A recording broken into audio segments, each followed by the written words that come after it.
Come to rest. I love you, Ilya. I'll always take care of you. Toma said it as simply and clearly as that, because children will.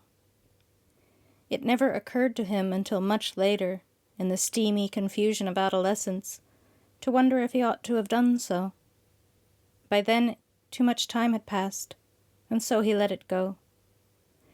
She had boyfriends, and he had girlfriends, from whom he believed he kept the secret of his childish affections. But he still loved Ilya. He loved Ilya as simply and clearly as that. And Ilya loved the river. They spent all the long days of their childhood in the protective crook of its bank. There was a roaming pack of children then, and they adventured through the wild pines, becoming all the heroes of their books, building complex, months-long stories until, to Toma's recurring grief, they grew bored with them and moved on to some other tale. They camped in greening fields, and when they were a little older, they built a proper fort, sturdy enough to pass the benignly neglectful inspection of one parent or another, where the river poured westward, over the tumbled rocks. They spent a summer night there.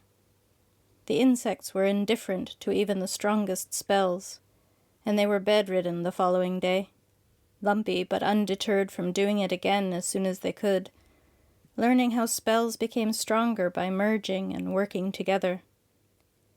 Toma, too, loved the river, but he loved it as much for Ilya's sake as for its own.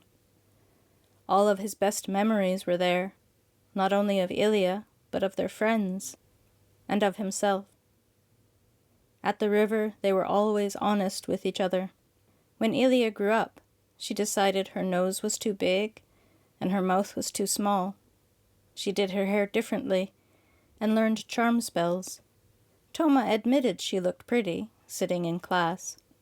After school, when they shared homework beside the water, she let her hair flop in a simple ponytail, and looked differently pretty, with her nose and lips and hair all matching, like herself. That was just before the war, or at least it was just before the first war, or the first war in his lifetime. Toma came to think of it as an indrawn breath, like those you tried to take when you wanted to scream. He was drafted. So was Ilya. So were all their classmates, even those who couldn't do magic, because every war required foot soldiers.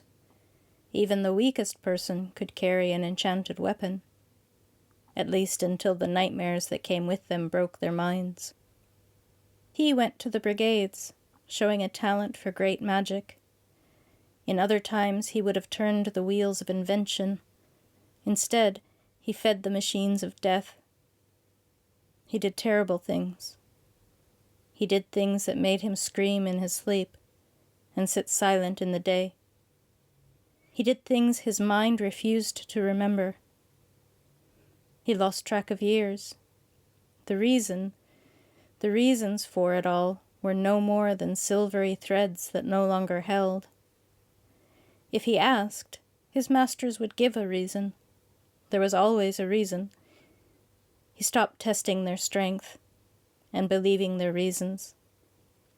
That first recruiter had stood on the steps of their school as they were tested one by one and spat love and family and home like froth from his lips. Ilya had been called into the school before him, and his last sight of her was the sun on her dark hair. The recruiter might have meant his words. There were no end of fanatics, all the sense in them burned away by their fervor. After the dark mouth of the doorway swallowed her, he stopped paying attention. He would do his dark work, because after he did one thing, there was always another thing, just as necessary, and another. If he tried to stop, it would roll over him, and he would never surface. Ilya's magic was a slyer sort. He lost track of her, too, in the avalanche of days. She sank into the murky, half-lit world of intelligence. When he remembered to think of her, He remembered her camouflaged by sun and shadow, under the trees. It was good. It was right. Or anyway, it was better to think of her at the river than in the faces of the women who died at his hand. But he tried not to think of her at all. Through those long years he thought only of his work, and cared quietly about the people he could save. He strode through the incomprehensible morass, pretending to know the way. They would follow him, as long as he did, the same way he had followed the recruiter into the school, and his masters later. People loved the illusion of his knowing. He told them why, and they were content. They didn't have to believe. And then it ended.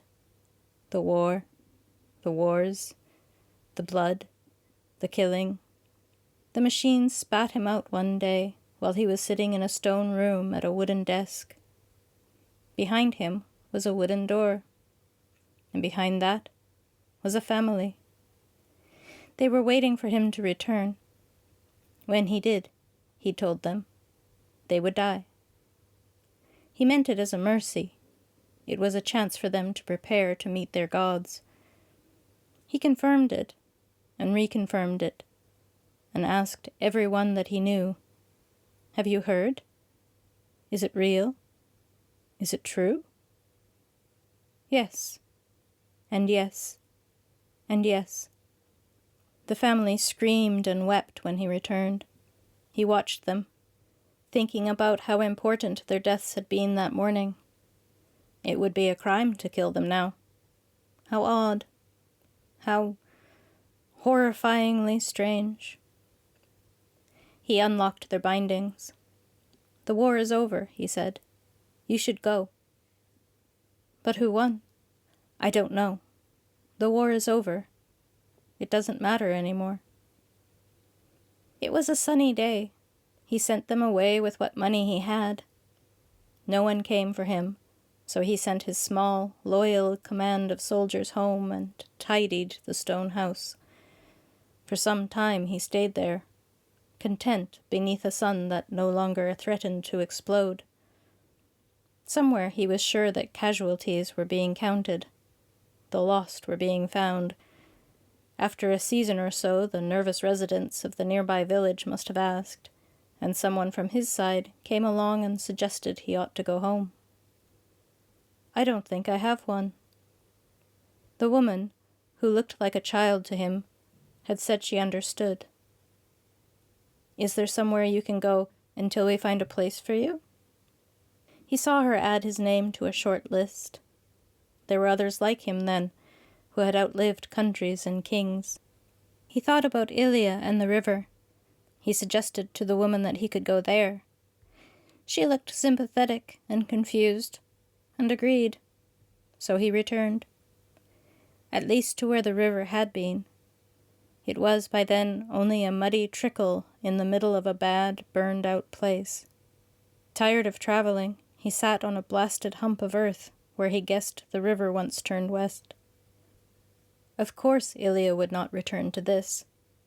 His lost Ilya, who might not even recognize this place, nor even him, were she to pass by.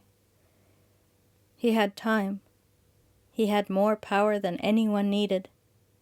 Between the two, though he knew nothing about rivers beyond the obvious, he thought he could probably fix it.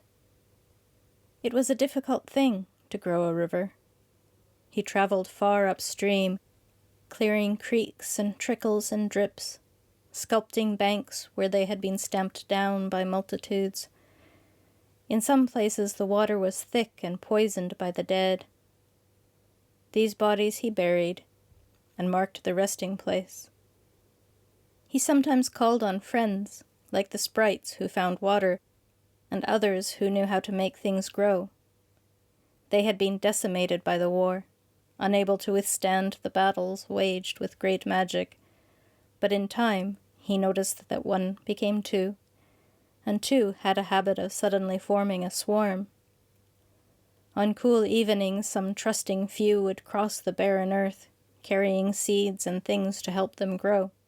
But, they said, It would take time. Time, he replied, I have an abundance of. And for the first time in his long memory, the thought pleased him. His place in the crook of the river that he nurtured for Ilia grew slightly faster than those he only travelled through. Still, the edges of his green patch spread out and melded together with others, until there was grass, and then a meadow, then fringes of forest. Long-eared deer began to come at dawn and dusk to drink, shaking their heads at little clouds of gnats. He guessed that meant the water finally ran clear, and the grass grew sweet. At times the thought of venison teased his mind, but, as it wasn't necessary, he decided to stick to his vegetable patch. People took much longer to return. It suited him nicely. Their township had been blasted long ago and left to grow cold. His place on Ilia's river was far from the nearest habitation. On certain occasions, when passing strangers were curious enough to inquire, the name of his township drew expressions of awe and fear, and maybe some pity as well. Something hot and deep uncurled inside him. When he understood that it was grief, he welcomed it. He decided to let it fade, and its spirits rest. In time, they stopped recognizing its name in a visceral way. It became a dusty academic note. The trees grew to hang over the river. The sound of water bumbling on its way, the sound of the wind playing in the leaves and the grass, these things soothed his sleep and dampened the fire in his dreams. He was happy enough, but he wished Ilia would return, or any of their friends who had been swallowed by the doorway. He knew she lived. From time to time he heard about her through mutual acquaintances. She was here or there, doing this thing or that. She was still doing, he understood, the job that they had trained her to do. He hinted to their mutual acquaintances that she, and they, were welcome if they wanted a place to rest. One day, with the summer sun warm against his head, he realized that the distant hum beneath his boots was the breathing of a city. When he climbed up to peer over the canopy of trees, he saw a puff that was no cloud. It shocked him how close civilization was. They were coming. It was inevitable. A little after that, as he saw these things, he noticed a fine silt drifting through his water. He tidied it up, assuming some far distant bridge work, or perhaps an even farther distant housing development. It was undoubtedly some landowner's right. He didn't begrudge them their land. He was mildly perturbed when rainbows of oil skimmed over the surface, collecting in the muddy shallows with the frogs' eggs, and the long-legged insects who clung to blades of grass and, harmlessly, ticklishly, to fingers. Again he tidied, but the oil kept coming. He contemplated this for some time, fixing breakfasts which he imagined tasted like oil. It made him think of darkness and the deepest parts of his brain. Then he dressed up in presentable clothing and walked upriver. He quickly reached the outskirts of a town. It was far larger than he expected. As he walked, he teased out the name of his birthplace in the etymology of its name. Just a whisper, but it was there. A few people looked at him curiously as he walked along, following lines of power and, yes, a little corruption to the town's government. He had imagined he must look only a little out of date, but still respectable, like an elderly bachelor uncle. As it happened, he probably looked like a lunatic, and had to stop and change, mirroring the men who walked nearby. It was smelly madmen, on the whole, that he wanted most to avoid himself, and wouldn't care to have one arrive at his door. He asked politely to see the mayor. The secretary was a perpetually startled-looking young man who reminded Toma of a chicken just ready to cackle. He watched dates whizzing past on a shining paper schedule, masking mild shock upon learning the year, then placed his hand gently on top of the secretary's, and pushed, a little, it was true. He was ashamed, but perhaps it was necessary, this once. It was not enough, anyway, to even cast a breeze over the darknesses. They continued to slumber, deep and well. He is here, this mayor, isn't he? I will only take a moment. I have a question, a concern. I can show you up. He was led to a generously sized office where a plump, golden-haired lady greeted him with some confusion. The windows offered a 360-degree view of the town. City, really. He saw a river, Ilia's river, glittering like a fish between banks crowded with houses. That's where the pine had grown, in long arms reaching down from the foothills. Pine were easy to grow, thick and energetic. They had good personalities, as these things were measured in trees. How long ago had they been cut down? He ought to have traveled more. There is oil in the river, perhaps other things too. Toma had caught a glimpse of a lumbering factory tucked behind a hill. I imagine so, the mayor said, amused and baffled. I drink from that river. We all depend on it. We farmers and animals and sprites. We grew it. Can you please take care of it? An expression grew on the mayor's face that made Toma think that she'd been surprised by a smelly madman. We're not breaking any laws, We're not breaking any laws. The water is safe to drink. We have treatment plants, that sort of thing. Where did you say you lived again? Just downriver. What do laws have to do with oil and other things in the water? You can't drink oil. There are acceptable limits, you know, for various things. We're well within our limits, I assure you. Oh. It's just the frogs are unhappy, you see. It bothers their eggs. The mayor, baffled again, nodded vaguely. You could boil it, or something like that, if it bothers you. Boil the water. To make it safe. Yes, yes. Right as rain after that, she laughed. You know, this is a healthy place to live. One of the best places in the country.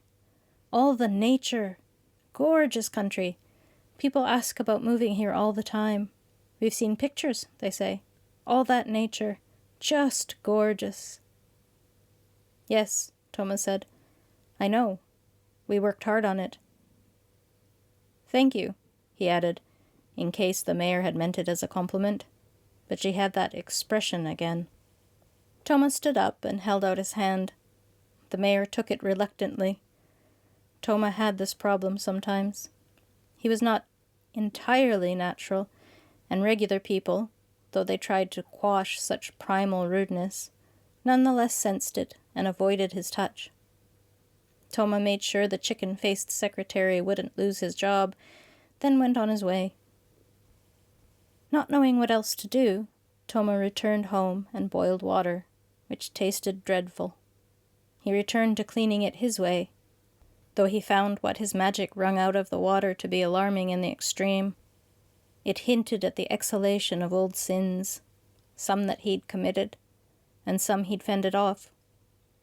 It had the clank of metal, and the hint of a mindless cheer. No, he didn't like it. It gave him screaming nightmares. The frogs didn't like it any more than he did, though they tended to be overly sensitive in any case. After their eggs failed to hatch, they moved en masse to a more distant patch of water, off the river. It wasn't the same without their complaints, but he managed. Time and seasons passed. The world became noisier. Vehicles traveled at the edges of his attention, almost constant now.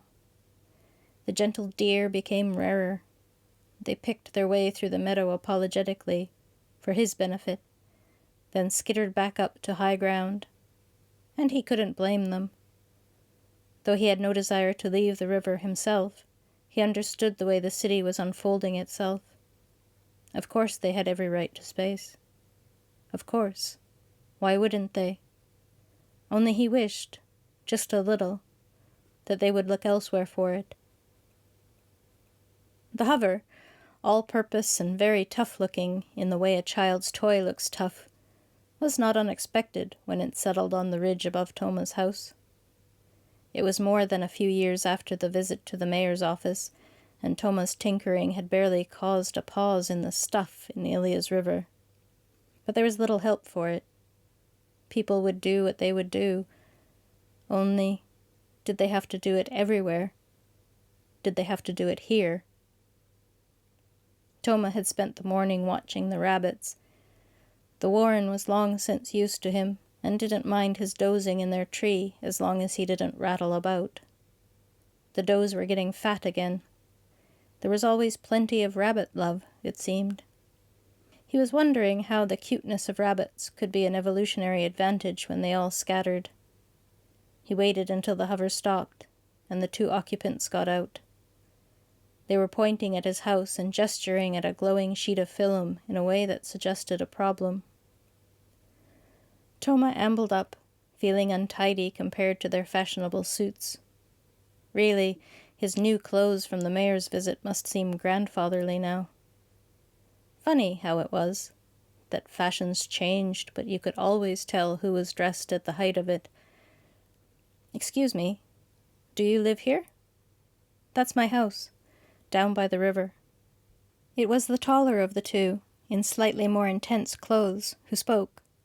In him, Toma felt a familiar, oily darkness. His own responded, stirring in the pits to which he'd banished it. Toma knew this man, or others like him. This man's parents, or grandparents, or great-grandparents, had once swept across the land, leaving flame in their wake. "This is private property. I'm afraid you can't stay here." He gave Toma a bit of glowing card, which offered several numbers at which to reach him. Toma looked at it with interest. "I've been living here a long time, much longer than it might seem." Toma couldn't remember how long it might have been, and didn't care to lie. The man, Philum, Toma read on the card, though he would probably prefer Mr. Farum, and would not care for the alliterative whimsy of his name to be pointed out, looked troubled. They stared at each other, each waiting for a compromise to be offered. "You can't live here. You understand. It isn't your property. I bought it. Please, if you could look into it? It might be a problem. Perhaps." Toma smiled and nodded a polite goodbye, and went back to his house. He was not at all certain about these things. Perhaps he had no right at all to this. He had been out of the world so long. In his house he made tea, wishing for something stronger and less doddering, something sharper. Time had stolen all of his sharpness. Of course, what lease, what contract did he have? As they judged things, he was most likely considered a squatter, or something equally unwelcome. Even if they believed him about growing the river, which was genuinely true, he wasn't sure if it meant anything. But here was Ilia's river, now full of life, if a bit oily, waiting for his friends. He couldn't leave it. The rabbits were still hiding. He turned toward the road. He rarely walked that way, finding it smelly and more than a little chaotic, in the way the war had been chaotic. There were machines parked in a crudely cleared space. They were, like Philum Farum, the descendants of some more horrible and plainly destructive things. Beside them was a notice board. There was an artist's conceptual drawing of ideal houses stacked, box-like, one on the other. A vacantly smiling family of 5, or 6 really, as the artist had managed to somehow make the dog smile as vacantly as its masters, were looking out over a grandiose vista that included the river. It took him some time to recognize it, as spikes of docks and boathouses poked out of cement-lined banks. Toma stared at the blinding white teeth of the boy-child. They were terrifying in their enthusiasm. Philum Farum returned a short time later. He wore a smile that was generous in a greasy food manner, suggesting death by clogged arteries somewhere in the future. Toma occasionally missed greasy food and was distracted by the craving. "We can definitely make a deal with you, Mr. Toma." Finding out who he was presumably won him points in the game. Or perhaps not. Was he common knowledge? Did everyone know who Toma was and what he had done? Film Farm continued to speak, pulling out another film, spreading it out over the front of his hover, where it obligingly glued itself. "We can offer you a lot." "A lot of what?" "A lot of nothing," he saw. The film was a map, which marked out the meadow, the wild places, the trees, forests and river in orderly squares. It reminded him so much of planning sessions, each inch spelled out in distance and casualty rates. One day, surely, he would stop seeing things that way. "You can choose from any of the lots we've surveyed. We can offer a deal on the house models, too. All 5 models are clean, efficient homes. Free land, Mr. Toma. Free land in one of the most desirable areas in the country." Film Farm was a salesman. He was a pretty good one, too, Toma decided, listening to him talk. Of course, he didn't know about Ilia and Ilia's river. Otherwise, he might have saved himself the trouble. The offer of free land and discounted houses, even ones that looked like boxes, seemed to suggest that someone out there thought he was important enough to appease. "I have a house, though. And land, you see? By the river. These are very nice, but not for me." He thought of toothy children and parents with large vehicles full of food, screaming and shrieking out their enthusiasm. "I shouldn't like to leave my home. Look, Mr. Toma, I'll be honest with you. We can take this to the legal system. Maybe you'll win, but there's a better than good chance I'll wind up on top. Now, if there's some other trick you're threatening me with, then you have to know there are laws. You people can't go around whiz-banging. There was enough of that nonsense during the wars. You don't forget that fast. People are still sick of it." "Yes, there certainly was a lot of whiz-bang. I haven't really threatened anything, though. I just don't want to leave.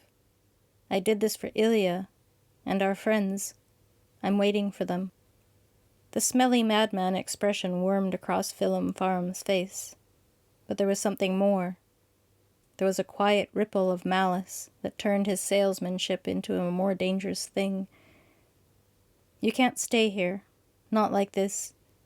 You live like a lord while other people only want something better.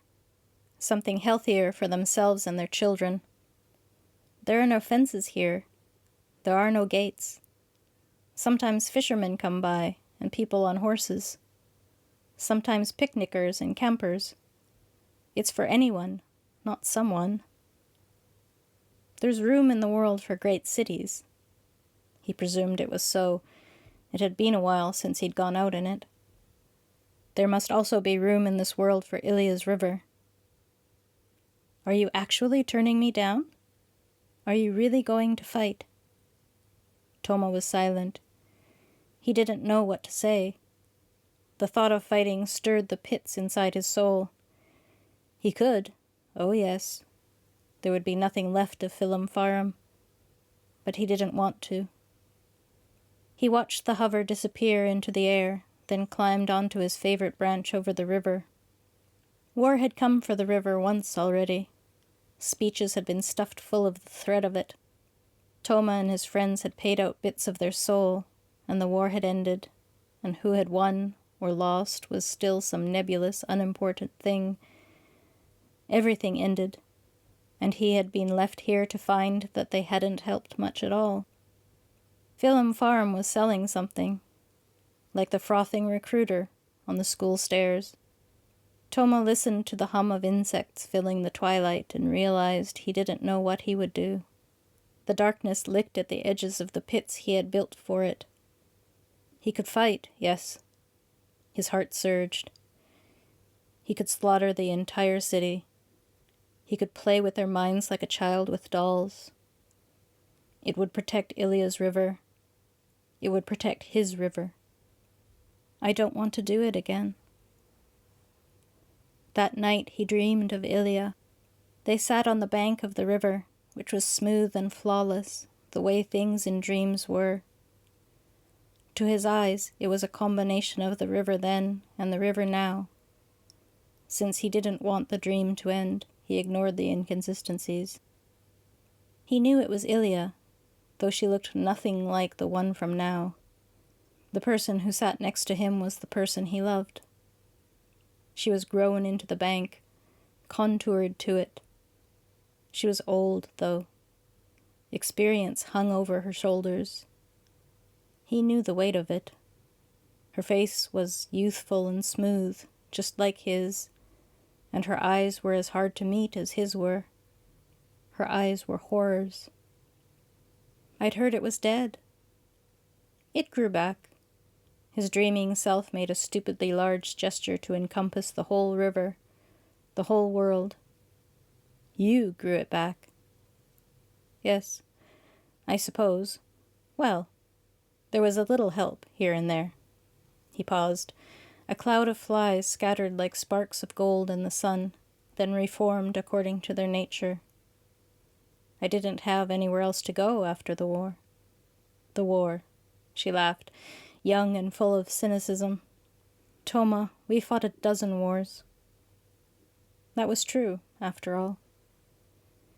They told me to go somewhere and wait, so I came here.